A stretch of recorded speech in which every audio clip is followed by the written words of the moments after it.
mañana. Gracias por acompañarnos en la señal de éxitos, esta que llega desde 99.9 en la ciudad de Caracas hasta nuestras emisoras en Maracay, Puerto La Cruz, Puerto Ordaz, Barquisimeto, El Vigía, Mérida, Táchira, Margarita, Maracaibo y Valencia, que llega a todo el planeta a través de mundour.com y de nuestras aplicaciones en video también. Mire, Venezuela tiene dos estaciones, lluvias y sequías, si la queremos llamar así, invierno y verano, si lo prefiere, y todos los años lo mismo. Sabemos de cuándo a cuándo va cada periodo, más o menos, de qué mes a qué mes. Y aún así, cuando llega la temporada de invierno, sea más o menos fuerte, hay consecuencias. Se presentan deslizamientos, deslaves, crecidas de ríos, fallas de drenaje, falta de dragado, mantenimiento.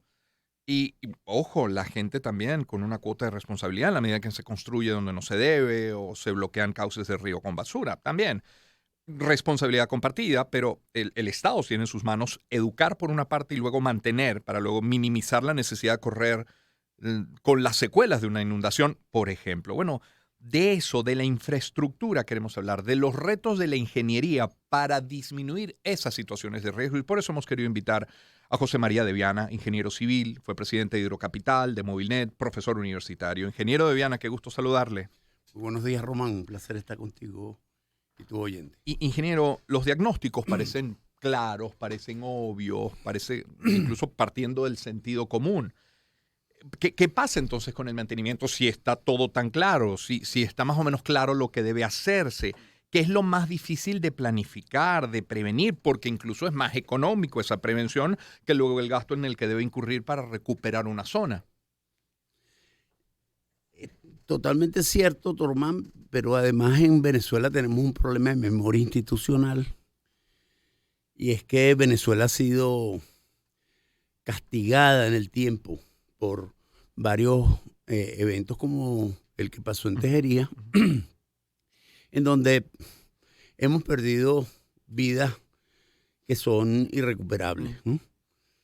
Entonces, aquí hay un problema que como país, como institución, pero muy especialmente las autoridades, tienen que asumir un compromiso institucional que va en la dirección de que especialmente los eventos que podemos prevenir, en el sentido que podemos anticipar su ocurrencia, si los ciudadanos estuvieran debidamente informados con anticipación, en algunos casos pocos minutos podrían ser suficientes para que no murieran las personas. Entonces, en el mundo se ha avanzado en la tecnología, especialmente de los sensores remotos conectados en tiempo real, para monitorear, para medir lo que está pasando. Y en el caso de estos eventos, que se sabe que comenzaron 15 días antes, ir informando a la población que es inocente. Si tú hablas con las personas que acaban de tener el problema en Tejería, ellos estaban absolutamente inocentes de lo que le podía pasar. Por alguna razón, además, hay algunos eventos que ocurren de noche. La gente está dentro de sus viviendas, piensa que las viviendas son seguras. Y este evento que llamamos deslave o colada de barro es un evento de enorme violencia. Eso quiere decir que es muy posible que usted dentro de su casa no esté seguro y tenga que buscar 100, 200 metros de ella donde puede preservar su vida. Yo creo que hay muchas cosas que decir en la prevención, pero la primera es que no mueran más venezolanos en eventos similares. Solamente recordar, tuvimos el evento del 87 en el río Limón, donde por cierto la gente no estaba en casa, estaba en sus vehículos. Porque hay gente que dice, este es un problema de ordenación urbana. Bueno, dígame, en el caso del Limón, ¿qué significaba eso? Bueno, la gente estaba dentro de sus vehículos, la mayor cantidad de las personas que murieron. Tuvimos el evento de Vargas, fue suficientemente dramático y extenso. Hace 17 años en Santa Cruz de Mora y solamente el año pasado en Tovar. Y lo que pasa es que pareciera que lloramos los muertos y a los 15 días no pasó más nada, ¿no? Entonces, Yo lo que quiero rescatar es que en el caso de Japón, en el año 47 ocurrió un evento similar. Y se propusieron como país que no mueran inocentemente otros japoneses.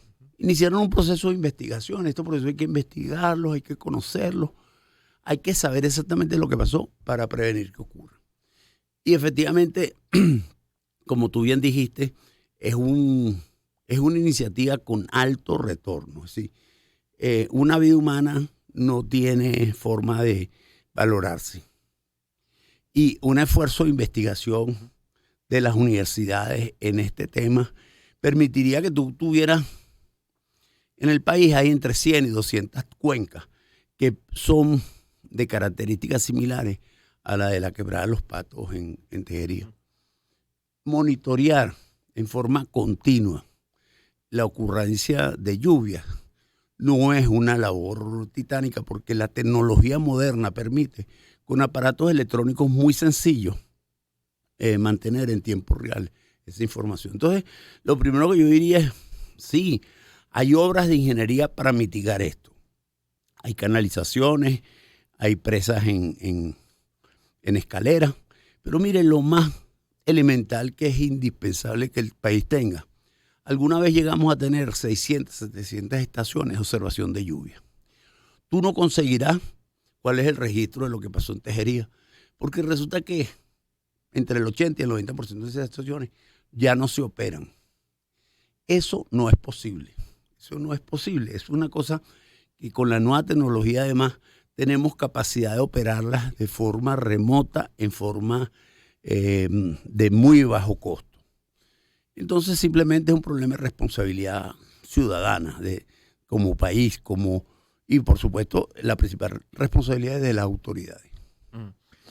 Además, o sea, cuando hablamos de este caso que nos ocupa, del más reciente, el de las lluvias, las crecidas y este impacto en la gente, en los pueblos, en la cotidianidad, el de las tejerías, además de ese compromiso institucional del que he hablado, ¿en qué otra cosa fallamos? ¿En qué falla la gente? Porque ante la necesidad de la construcción, pues probablemente me parezca que la ribera de un río pues, es el sitio ideal. Sí.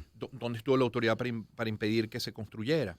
Claro, es cierto en el caso de crecientes de ríos, pero yo te podría decir que en los últimos 500 años en Tejería no hubo nada parecido a esto. Claro, es decir, verdad.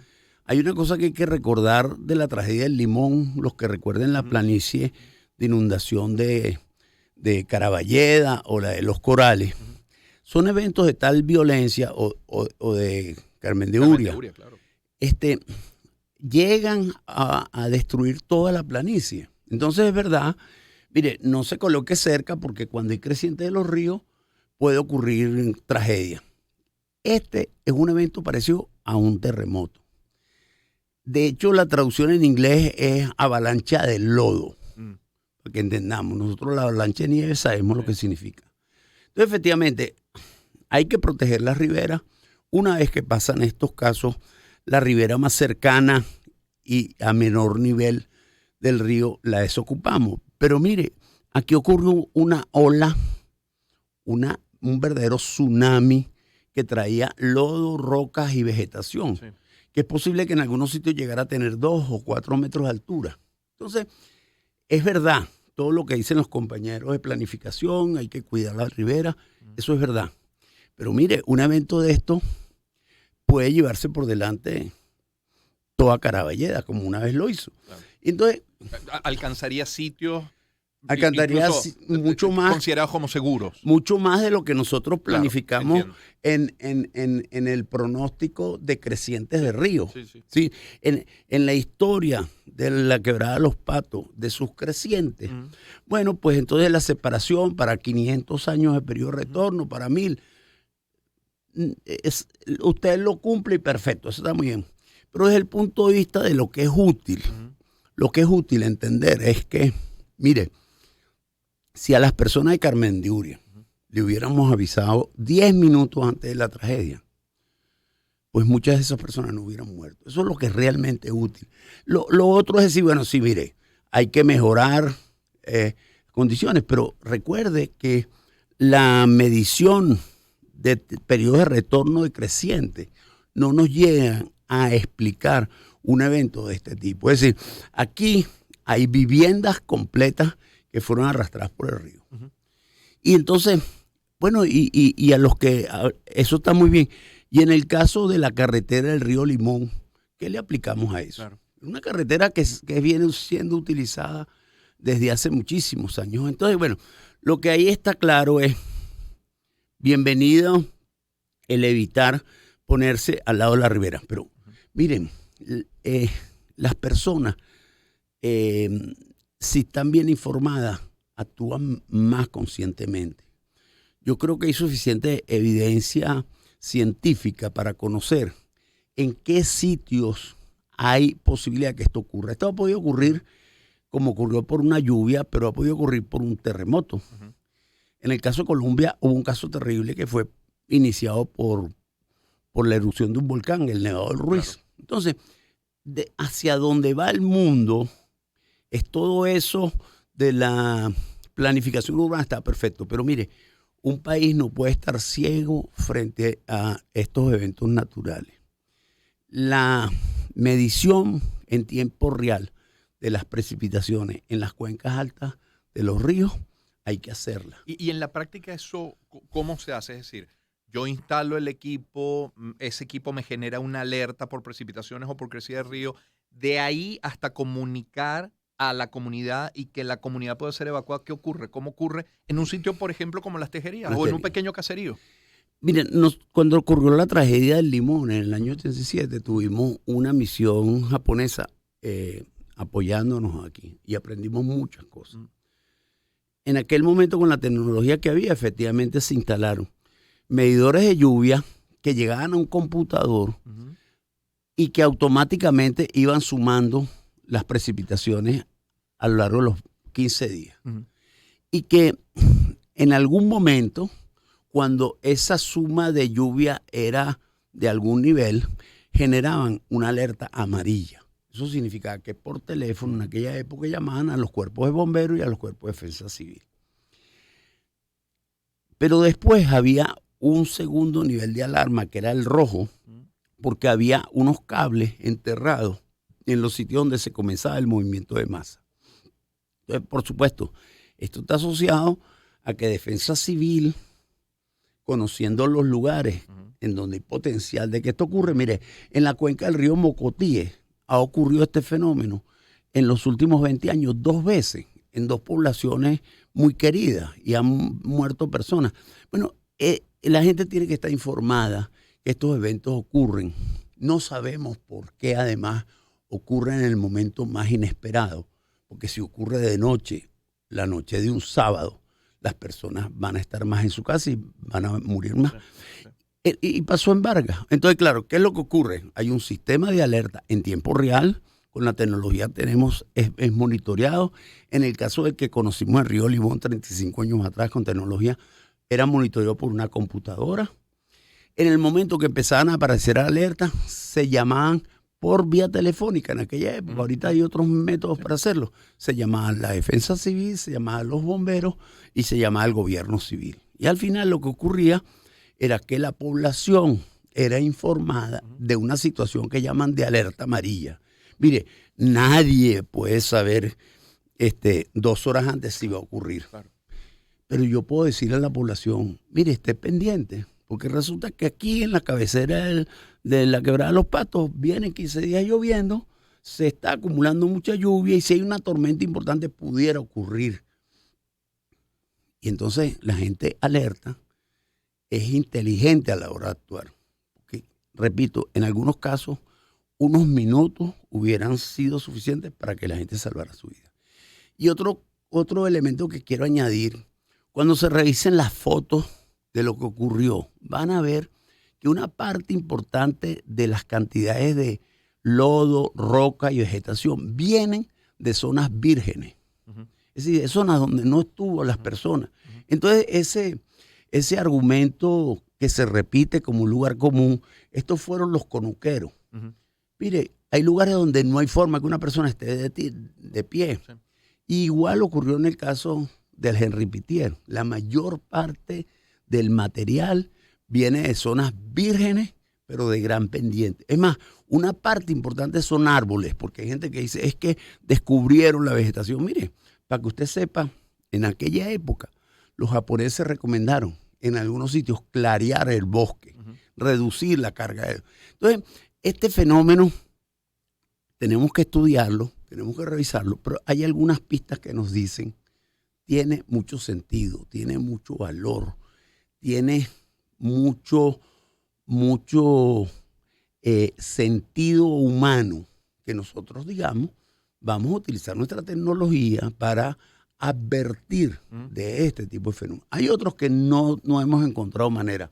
Los terremotos no sabemos bien cómo se ocurre.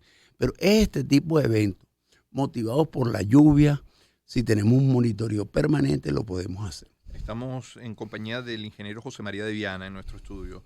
Además de toda esa tecnología, que ojalá se invierta en ella y se instale y sea para provecho, sobre todo para salvaguardar la vida de la gente, ¿qué más podríamos hacer? Porque hemos visto como incluso en temporada de lluvia se dragan algunos ríos, cosa que debería hacerse en sequía, imagina uno. Hemos visto cómo se limpian alcantarillas, cómo se habla de nuevo de lo contraproducente o de lo peligroso de construir orillas del río, pero ya sabemos que en casos como este, pues bueno, ni siquiera esa prevención habría sido.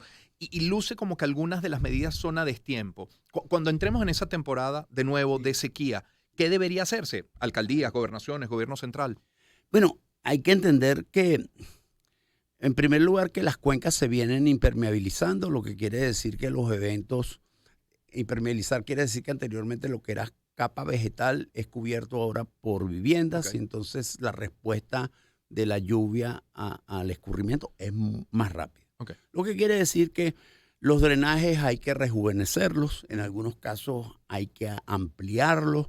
Aquí en el caso de la quebrada Agua de Maíz hubo que ampliar ese drenaje, pero la otra cosa que hay que entender, que los drenajes, además de agua, llevan sedimento. Y en el caso de que usted no tenga un sistema de recolección de desechos sólidos, de basura eficiente, las quebradas naturales son un lugar donde las personas disponen su basura.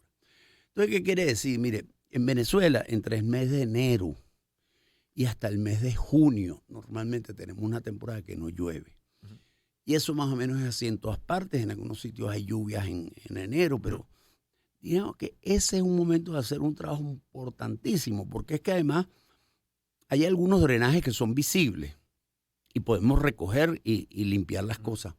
Pero hay muchas tuberías que están debajo de la tierra y en esas tuberías se van llenando de sedimento. Mire, cuando en la autopista, en cualquier autopista de Venezuela, usted ve que hay unas lagunas. Eso quiere decir que los drenajes se colmataron de sedimento.